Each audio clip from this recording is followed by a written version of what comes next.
Yo! Another day, another Buraot Pansa naman at dito nga may nabot sa atin ang ating tropa. Grabe nga yung mga figures na to mga kaburaot. Ang laki tsaka solid yung pagkakagawa. Ano tayo? Ito, may visa. Ito.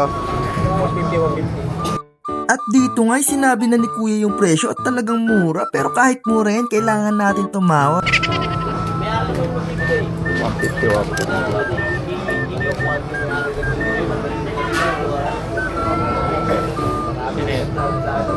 Kraken. Tres. Saba na to. Tentacles lang to eh. Tres.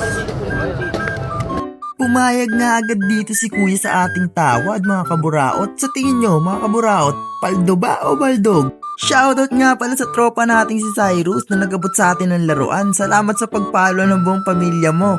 Hayaan mo, ilalabas ko family mo. What?